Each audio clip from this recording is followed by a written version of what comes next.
Yeah, John, I was just curious. You were talking last night about the isolation and all the stuff the players are facing. Are you in a position at all to do anything kind of out of the norm to let them blow off steam, or are they kind of just locked in? Well, let me give What you a kind of, couple things that I've done, and like you guys know that we've been a long time and we haven't had issues here. And I keep coming back to we're in a bubble here. The problem is we're in a bubble here. But that's why we're safe. But the other side of it is we're in a bubble. We rented out a movie theater. You and I know that's dangerous. It's dangerous. Having them come to my house, I didn't have staff or managers come. We've done it 3 or 4 times. Guess what? If one of our guys gets it, we're going to end up having to shut down because I'm doing stuff to bring them together. We've had some meals out. And again, trying to be at a social distance, but you're eating meal, no mask, you're in a room by yourselves. But again, it's all dangerous. But it got to a point where I said, look, we got to do this. This isn't just about playing basketball and not catching this virus. This has become bigger than that. And it's become, how do we do this other stuff, be as safe as we can be? You're not going to be perfect, but it's as safe as you can be.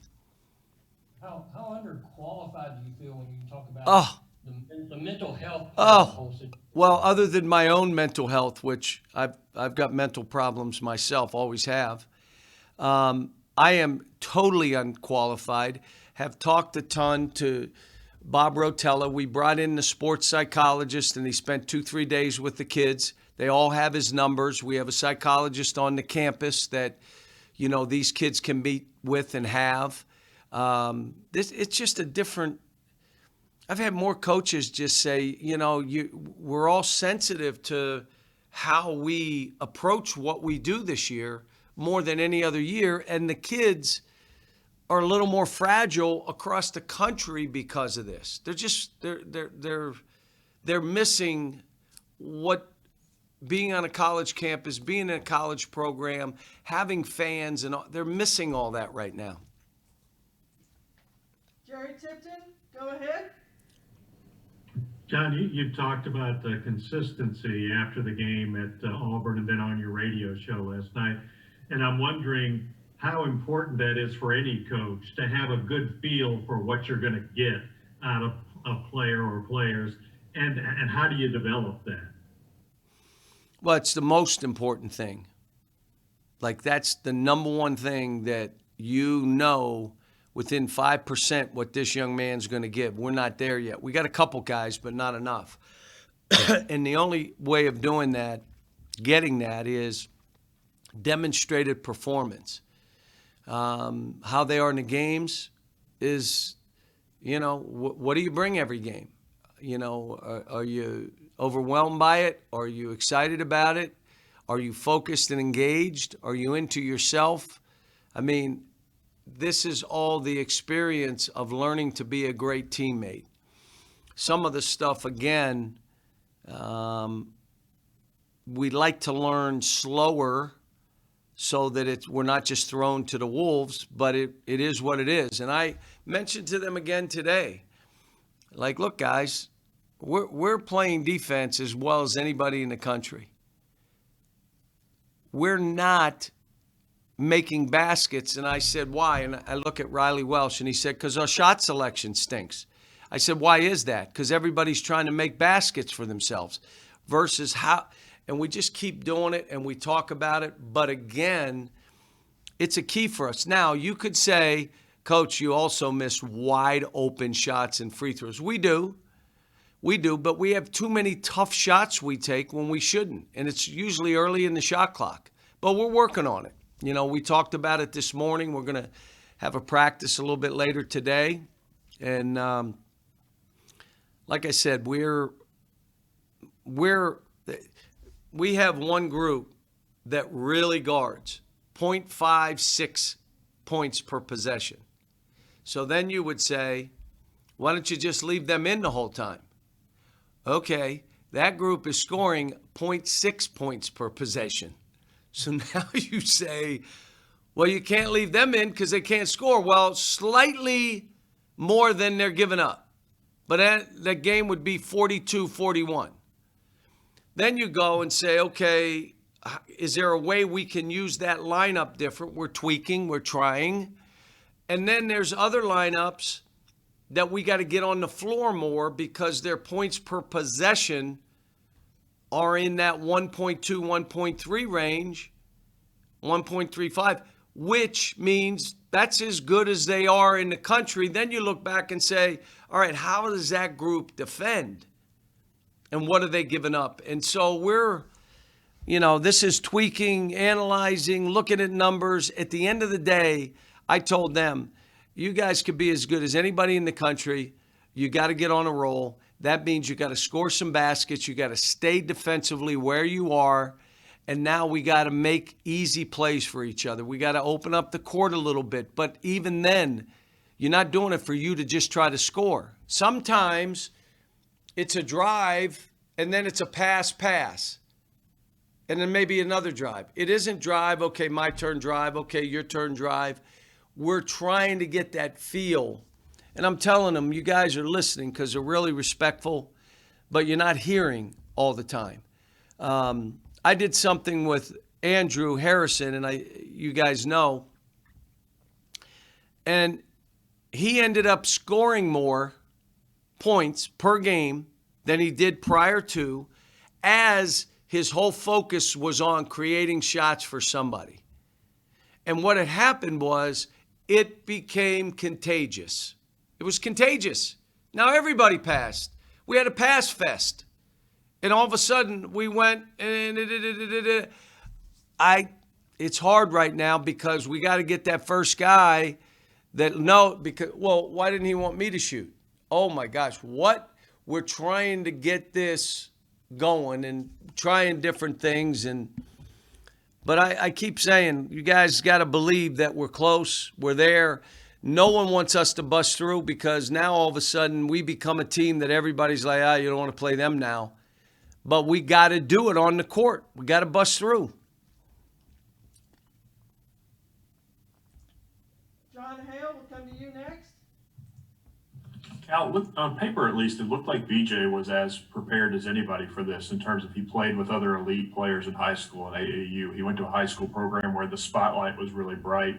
What is he not doing now that he was doing so well during the recruiting process? Well, the competition is different. So you're not playing now against high school players. You're playing against somebody who's 3 years older than you, more physical, more trained. He had no summer here. The fall might as well have thrown it out.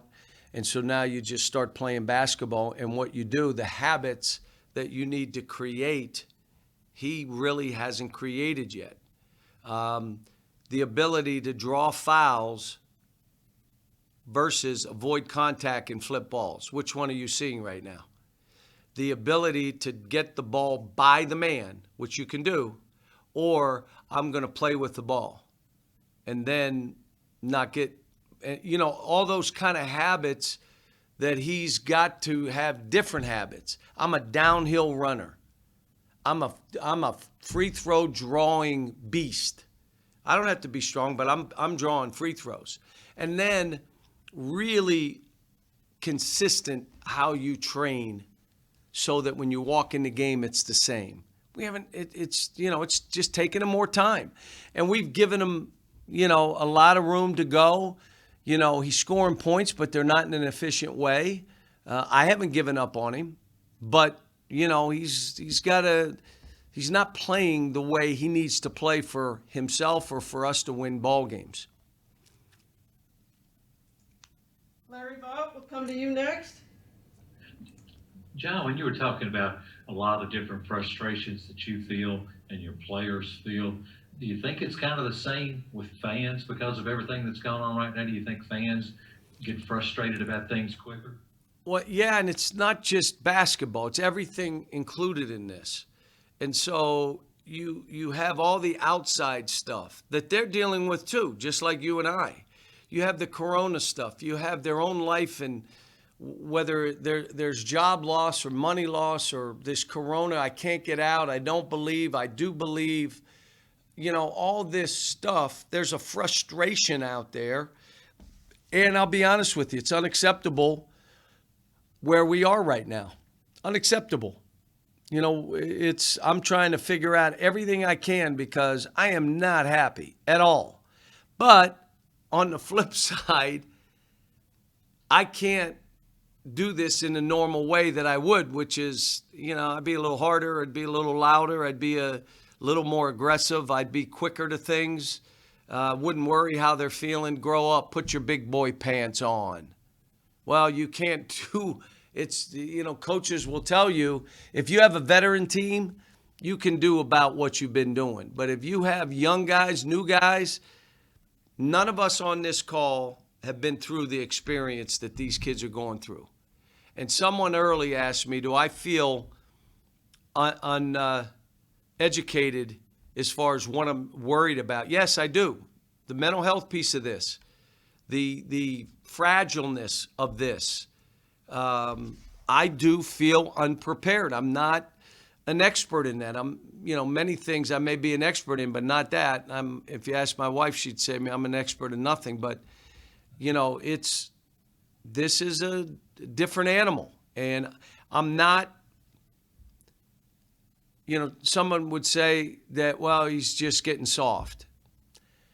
I am different. I'm no softer. I'm still to the point. I've hit guys, but then I have to go grab them and hug them. When I say I hit a guy, I jump him pretty hard. I make it clear in front of his teammates. And then you got to go grab him and say, do you understand what I'm saying and why? Like, I believe in you, but you can't be this way. You got to be this, this, and this. But I believe in you. I know how good you are. You can't be worried about yourself. Worry about our team. Let's worry about being a better team. Do you get it? Come here, give me a hug. What? I mean, this is uncharted waters for everybody. You see coaches out there. I saw Vanderbilt said they're done. They're locking it down. I heard the Baylor women's coach saying, well, if you were in the middle of this, you can understand why they would say those things as we fight on. And, I'm proud of the university, how we've set this up for the kids, but we're also traveling. I worry when we get in planes. I worry when we go to hotels. I worry even walking in the other guy's arena. I mean, I'm trying to make sure my first thing is we keep going and keep these kids safe. Okay, guys, we'll take two more. Kyle Tucker and then John Wong. Cal, the thing you said the other night about, you don't want to take anybody's heart. How do you balance, that, which I think is obviously a fair concern, with the other guys who are maybe playing to a level that have earned more time or a starting spot? So Kyle, you've watched me. What usually happens through the year? Well, you've watched me coach. I've been here 11 years. Pretty, done fairly good. I mean, what happens over the course of the year? Does the cream rise here? Yes. And that's what's going to happen now. Some guys will step up. Some guys will take a step back. It's not different. Now, because of our record, it's like, do it now. Do it. This is basketball. This isn't football where one loss, your season's over. We just got to get this thing right, and we got to go on a run. And the only way we're going to do that is have a team full of guys who are in a great frame of mind. Listen, you got to step back, and you and I know why. I got it, coach, and I'm going to be ready. And now he steps back and the other steps forward. What none of us want to do is put so much on any of these kids that you hurt the kid. So now a kid that was in a great role and doing great, now you put him in some other role, and now you hurt the kid. I don't want to do that either. But every kid deserves an opportunity to show, which we do every year. And so this is no different, except we didn't have the exhibitions, the stuff up front that we normally have. But 10 to 12 games is about normal here for us to get. You can't, kid comes here and in 3 games you decide, well, he can play or not play. I can't do that, and I've done this 35 years. It takes me time. Maybe you can or fans can't. I can't. So I got to let it play out a little bit. Do I wish kids would jump up more? Yeah, I do. But they're not robots. They're not computers. The cream always rises. It always does here. And sometimes it affects guys where, okay, I can't, But in most cases, they know, we did this. Everybody had an opportunity to show. So, Kyle, I hope that answers it. But, again, you've seen me over the years. I have one objective. To win. To win. You think I'm going to play somebody because I like them more? You know what I told guys when they come to see me? I already like you, so don't say stuff in here to make me like you more. I already like you. All right, let's just be real. The other thing is, listen, I'll have you come to my house. I love you. You can stay overnight. I'll make you breakfast. Doesn't mean you're going to play more or less. It's not what this is. And it's not one child over another child. It's, all right, now how about what I'm saying to you now? We're looking at combinations. Well, it's not about a combination. It's about this guy and that guy. Well, not so. What combinations in the last 5 games have played well offensively? What combinations have played well defensively? Combinations. It's a team. And so you look at those numbers and now you say, okay, then that combination needs to play a little better defense. What can we do? How are they getting scored on?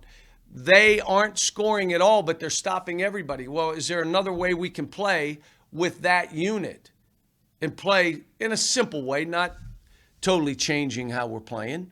But I'm trying everything. I'm tweaking everything. I'm working out, running, sleeping. I'm getting my rest. I'm in a fighting mood. I'm mad. I'm disappointed. I'm not happy in any way. But these are our guys, and I'm going to say all this to you and to our fans. We can't trade them. This is who they are. And now I have a job to do. Keep them safe. How can I get each individual playing better? How can I make sure that I challenge without burying them? Take their heart away. How do I do this and say, guys, what does the best team within this team look like? And who are they? And they start playing more. Like if I said to you, I'm only going to play 6 guys. That's all I'm playing is 6. Who would you say the 6 would be? Well, you got to play 9. It's hard to play 9 and 10. If I played 6, who would they be? Isn't it more game to game right now? So now this guy plays well this game, that guy, we're still the consistency that we need from individuals, not quite there yet.